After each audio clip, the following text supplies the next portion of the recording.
আসসালামু আলাইকুম রহমতুল্লাহ।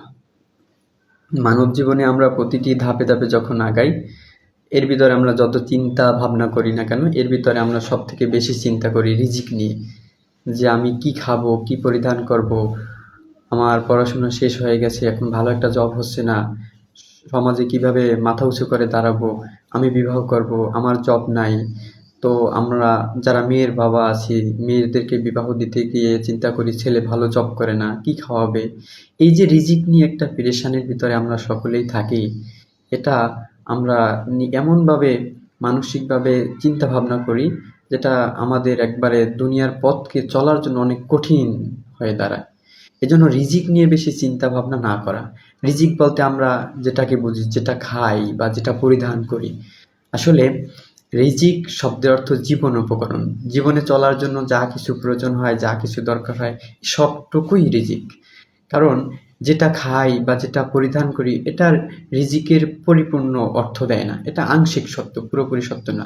তো আমরা যেটা খাই বা যেটা পরিধান করি, এটা রিজিকের সর্বনিম্ন স্তর। যেটা খাই বা যেটা পরিধান করি, এটা রিজিকের সর্বনিম্ন স্তর। রিজিকের সর্বোচ্চতম যে স্তর, সেটা হলো শারীরিক এবং মানসিকভাবে সুস্থ থাকা। কারণ শারীরিক ভাবে যদি আমরা অসুস্থ থাকি বা মানসিকভাবে যদি আমরা অসুস্থ থাকি, তাহলে আমাদের যত ভালো খাবার বা যা কিছু হয় না কেন, আমরা কিন্তু সেটা উপভোগ করতে পারি না। এই জন্য রিজিকের সর্বোচ্চতম যে স্তর, সেটা হলো শারীরিক এবং মানসিকভাবে সুস্থ থাকা। এরপরে আপনার রিজিকের যে সর্বোত্তম স্তর, সর্বোত্তমতম যে একটা স্তর আছে, সেটা হলো যে আপনার নেককার জীবন সঙ্গিনী এবং নেক সন্তান। যেই ঘরের তার স্ত্রী নেককার হয়, তার সন্তানটা নেককার হয়, এর থেকে বড় পাওয়া আর কিছু থাকে না। এটা হলো রিজিকের সর্বোত্তম স্তর।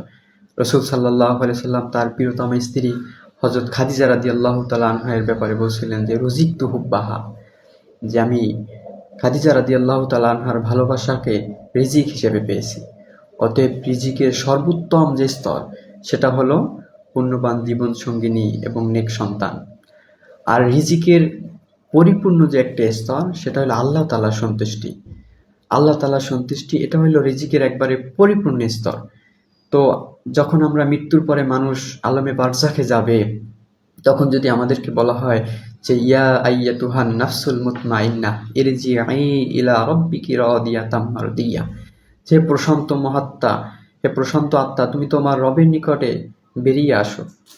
তো এটা যদি আমাদেরকে বলা হয়, এটা পরিপূর্ণ যে আল্লাহ তাআলার সন্তুষ্টি, এর থেকে বড় পাওয়া আর কিছু থাকে না। তো এটাকে বলা হয় আল্লাহ তাআলার সন্তুষ্টি, রিজিকের পরিপূর্ণ স্তর।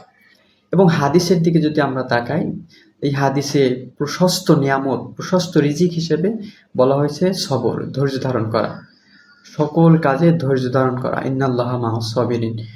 ধৈর্য এমন একটা বিষয় যেটা সারা গাছে পুরো কাটা এবং ফলটা খুব সুস্বাদু, এটাকে বলা হয় ধৈর্য। তো এই ধৈর্যকে হাদিসের ভাষায় প্রশস্ত রিজিকের একটা নিয়ামত বলা হয়েছে। এবং রিজিকের যে কল্যাণকর একটা স্তর, যেটাকে বলা হয় আপনার হিকমা তথা প্রজ্ঞা। যখন মানুষের নলেজ এবং কমন সেন্স দুইটা জিনিস একসাথে থাকে, তখন সে কোথায় কি বলতে হবে, কিভাবে চলতে হবে, এটা সব কিছু বুঝে যায়।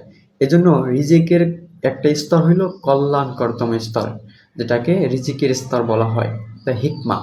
আল্লাহ রাব্বুল আলামিন বলছেন, ওমা মিন দাব্বাতিন ফিল আরদি ইল্লা আলাল্লাহি রিজকুহা ওয়া ইয়ালামু মুস্তাকাররাহা ওয়া মুস্তাওদাআহা কুল্লুম ফি কিতাবিম মুবিন। সূরা হুদের 6 নম্বর আয়াতে আল্লাহ তাআলা বলছেন যে জমিনে, স্থলে এবং জলে স্থলে যত প্রাণী আছে না কেন, সকল প্রাণীর রিজিকের ব্যবস্থা আল্লাহ তাআলা করে।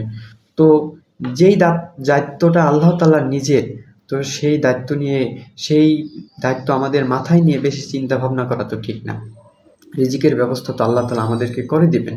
এবং আমরা, একটা মানুষ যখন মায়ের গর্ভে অবস্থায় থাকে, তখন সেই সময় আল্লাহ তাআলা রিজিকের বন্দোবস্ত করে দেন। তো এই রিজিক নিয়ে আমাদের বেশি চিন্তা ভাবনা না করে, কারণ এটা আল্লাহ তাআলার দায়িত্ব, আল্লাহ তাআলার দায়িত্ব নিয়ে আমাদের বেশি চিন্তা ভাবনা না করে আমাদের স্থান থেকে, যার যে স্থান থেকে চেষ্টা করা এবং হালাল রুজির ব্যবস্থা করার চেষ্টা করা, এরপরে আল্লাহ রাব্বুল আলামিনের উপরে ভরসা করা, তাওয়াক্কালতু আলাল্লাহ।